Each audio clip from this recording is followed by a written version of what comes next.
പ്രതിപക്ഷ നേതാവ് വി.ഡി. സതീശൻ നയിക്കുന്ന പുതുയുഗ യാത്ര കാസർഗോഡ് നിന്ന് ആരംഭിച്ച് കണ്ണൂർ ജില്ലയെ കഴിഞ്ഞ് വയനാട് ജില്ലയും കടന്ന് കോഴിക്കോട് ജില്ലയിലേക്ക് പ്രവേശിക്കാൻ പോവുകയാണ്.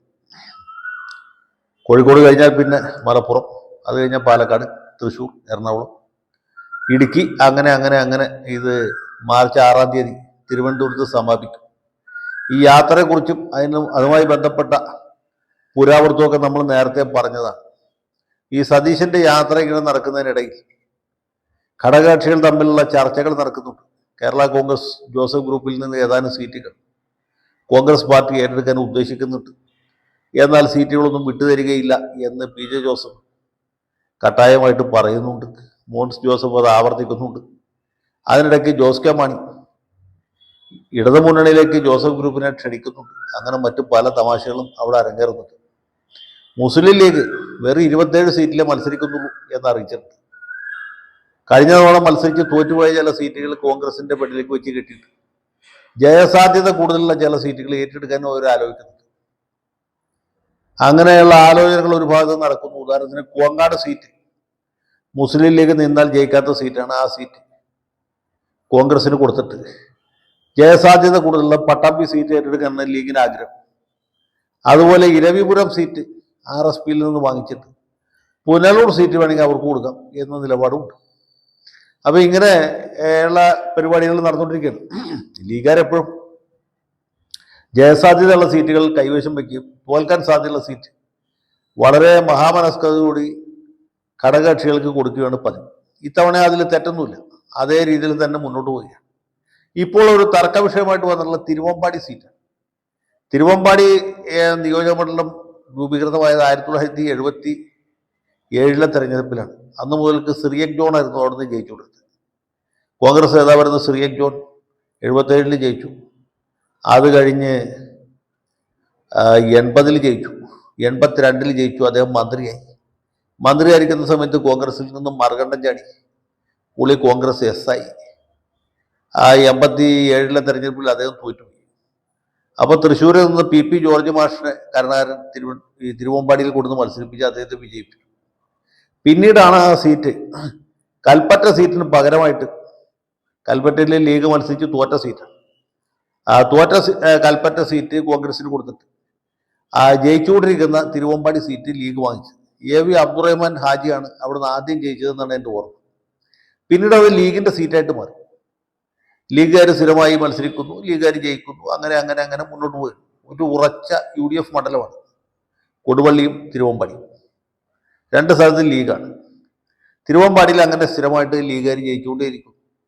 അങ്ങനെ 1996-ലും 2001-ലും ഒക്കെ ലീഗുകാർ ജയിക്കുന്നു. 2006-ലെ തെരഞ്ഞെടുപ്പിൽ അതിനൊരു മാറ്റം ഉണ്ടാകുന്നു. അപ്പോൾ ലീഗുകാർ തന്നെയാണ് മത്സരിക്കുന്നത്. പക്ഷേ ഈ മാറാട് കേസുമായിട്ട് ബന്ധമുണ്ട് എന്ന് ആരോപിക്കപ്പെടുന്ന ഒരു ലീഗ് നേതാവ് തിരുവമ്പാടിയിൽ സ്ഥാനാർത്ഥിയായിട്ട് വരികയാണ്.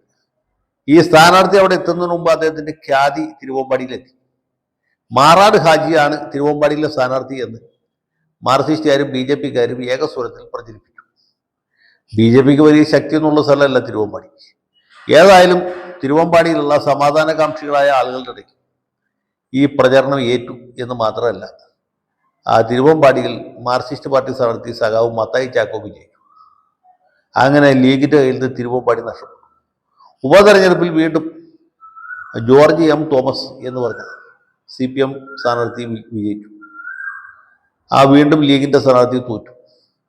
2011-ലെ തെരഞ്ഞെടുപ്പിൽ ലീഗ് അവിടെ ജയിച്ചു. പക്ഷേ 2016-ൽ വീണ്ടും CPM ജയിച്ചു. George M. തോമസ് തന്നെ വിജയിച്ചു. ഈ കഴിഞ്ഞ തെരഞ്ഞെടുപ്പിൽ അവിടെ ജോർജ് തോമസിനും മാറ്റി വേറൊരു യുവ സ്ഥാനാർത്ഥി വന്നു. അദ്ദേഹം വിജയിച്ചു. ഇത്തവണ മുസ്ലിം ലീഗ് തിരുവമ്പാടി സീറ്റ് കോൺഗ്രസിന് വിട്ടുകൊടുക്കണം എന്നാണ് അവരുടെ എളിയ ആവശ്യം. കോൺഗ്രസ് മത്സരിച്ചാൽ ജയിക്കും എന്ന് ഉറപ്പുള്ളതുകൊണ്ടല്ല, ലീഗ് മത്സരിച്ചാൽ ജയിക്കില്ല എന്ന് ഉറപ്പുള്ളതുകൊണ്ടുമല്ല, മറിച്ച് ആ സീറ്റ് അവിടെ ഒന്നുകിൽ നമ്മുടെ മലപ്പുറം DCC പ്രസിഡന്റ് VS ജോയിയെ മത്സരിപ്പിക്കും, അതല്ലെങ്കിൽ CMP നേതാവ് CP ജോണിന് ആ സീറ്റ് കൊടുക്കും. ഇത്ര താല്പര്യം CP ജോണിന് തിരുവനന്തപുരം സീറ്റ് നോക്കുന്നുണ്ട്. ഒരു പക്ഷേ തിരുവമ്പാടി കിട്ടിയാലും ജോൺ അവിടെ മത്സരിക്കാൻ തയ്യാറാവും എന്നാണ് വിചാരിക്കുന്നത്. പക്ഷേ ഈ സമയത്ത് ഇതുവരെ ആർക്കും തർക്കമൊന്നുമില്ലല്ലോ, സീറ്റ് കൊടുക്കാൻ ലീഗ് തയ്യാറാണ്.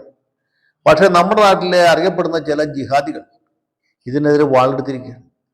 അവർ പറയുന്നത് ഒരു ക്രിസ്ത്യൻ സ്ഥാനാർത്ഥിയെ ഒരു കാരണവശാലും UDF തിരുവമ്പാടിയിൽ മത്സരിപ്പിക്കരുത്. അവരുടെ ഭാഷയിൽ പറഞ്ഞാൽ തിരുവമ്പാടി സീറ്റ് കാസയ്ക്ക് കൊടുക്കരുത് എന്നാണ്. ഇവർ കാസക്കാരനായിട്ട് കാണുന്ന സ്ഥാനാർത്ഥി ആരാണ്? Malappuram DCC president VS Joy, മറ്റത് സഖാവ് CP ജോൺ. അങ്ങനെ ഈ രണ്ട് കാസക്കാരെയും അവിടെ പരിഗണിക്കാൻ പാടില്ല. ഇനി ആ സീറ്റ് ലീഗ് കോൺഗ്രസിന് കൊടുക്കുകയാണെങ്കിൽ തന്നെ കോൺഗ്രസിലുള്ള ഏതെങ്കിലും ഒരു ദേശീയ മുസ്ലിമിനെ മത്സരിപ്പിക്കണം. ആ സ്ഥാനാർത്ഥി ആരായിരിക്കണമെന്ന് തീരുമാനിക്കാനുള്ള ഉത്തരവാദിത്തം ജിഹാദികളെ ഏറ്റെടുക്കും. എങ്ങനെയുണ്ട് നമ്മുടെ രാജ്യത്ത് കാര്യങ്ങൾ പോകുന്ന പോക്ക് എന്നൊന്ന് ആലോചിച്ചു. തിരുവമ്പാടി സീറ്റ് ലീഗ് കോൺഗ്രസിന് കൊടുക്കാൻ പാടില്ല. കൊടുക്കണമെങ്കിൽ തന്നെ ആ ജിഹാദികൾക്ക് താല്പര്യമുള്ള ആളെ വേണം സ്ഥാനാർത്ഥിയായിട്ട് നിർത്താൻ. അല്ലെങ്കിൽ അവർ കാല് വരും, അവർ തോപ്പിക്കും. അവർ LDF വോട്ട് ചെയ്യും, പോപ്പുലർ ഫ്രണ്ടുകാരും ജമാഅത്ത് ഇസ്ലാമിക്കാരും. പിന്നെ സ്വതന്ത്ര മതേതര ബുദ്ധിജീവികളായിട്ടുള്ള ജിഹാദികൾ ഒറ്റക്കെട്ടായിട്ട് നിന്നിട്ട് ആ CPM സ്ഥാനാർത്ഥിക്ക് വോട്ട് ചെയ്യും. CPM സ്ഥാനാർത്ഥി ക്രിസ്ത്യാനി ആയിരിക്കും. നിലവിലുള്ള ലിൻഡോ ജോൺ എന്ന് പറഞ്ഞ ആൾ തന്നെ പറയാനുള്ള സാധ്യത. പക്ഷേ UDF നിർത്തുന്ന ക്രിസ്ത്യാനിക്ക് അഥവാ കാസക്കാരന് ഞങ്ങൾ വോട്ട് ചെയ്യുകയില്ല. ഞങ്ങളുടെ വിലയേറിയ സമ്മതിദാനാവകാശം ലീഗ് അല്ലെങ്കിൽ കോൺഗ്രസിലാണെങ്കിൽ ഞങ്ങൾ പറയുന്ന സ്ഥാനാർത്ഥിക്ക് വേണം കൊടുക്കാൻ എന്ന ഉറച്ച നിലപാടിൽ എത്തി നിൽക്കുകയാണ്. ഇനി നിങ്ങളൊന്ന് ആലോചിച്ച് നോക്കി, ഈ വെള്ളാപ്പള്ളി നടേശൻ പറഞ്ഞതിൽ വല്ല തെറ്റു? അദ്ദേഹം പറഞ്ഞതാണോ തെറ്റ്, ഇവർ ചെയ്യുന്നതാണോ തെറ്റ് എന്ന് നിങ്ങൾ തന്നെ ആലോചിച്ച് ഒരു തീരുമാനത്തിൽ എത്തിയാൽ മതി എന്ന് മാത്രമാണ് ഈ കൊച്ചു എളുപ്പം കാലത്ത് എനിക്ക് ആകെ ഓർമ്മിപ്പിക്കുന്നത്.